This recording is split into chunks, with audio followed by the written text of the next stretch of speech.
Hello guys, magluluto tayo ngayon ng broccoli fried rice with egg. Ito, nag-isa na ako ng ahos.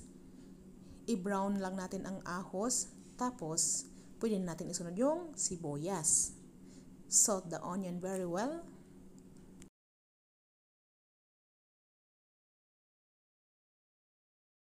Medyo okay na ang ating onion, pwede natin isunod yung ating gulay, carrots and beans.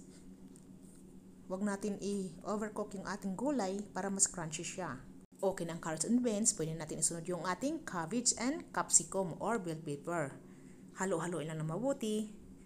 Dandahan sa paghalo at huwag madurog ang ating gulay. At pwede na natin isunod ang ating broccoli. Halo-haloin lang ng bahagya at huwag madurog ang ating gulay. Mas maganda sa broccoli guys, crunchy siya, huwag natin i-overcook. At pwede natin isunod ang ating itlog. Ayan guys, ginisa ko na pala yung itlog. Yan, scrambled egg. Halo-haloin lang, tuloy lang sa paghalo.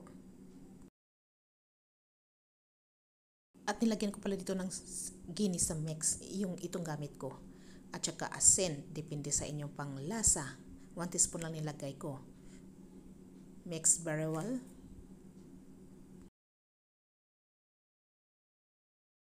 At dito, nag-add ako ng half lemon para instead na suka ang ilagay ko, lemon ang nilagay ko para mas yummy. Halo-haloin again. Tapos, maglagay din tayo dito ng paminta, depende sa inyong panglasa. Ayan, halo-haloin lang uli. Ganyan lang.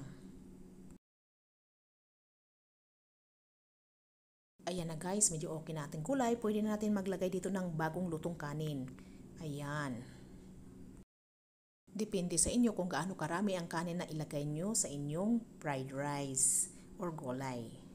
Ayan, tuloy-tuloy lang sa paghalo na at di madurog ang ating kanin. Ito na guys, finished product. Salamat sa inyong panonood at huwag kalimutan mag-like and share and subscribe to my channel. Yum yum, bye! See you to my next video, bye! Broccoli fried rice with egg, yeah, bye bye!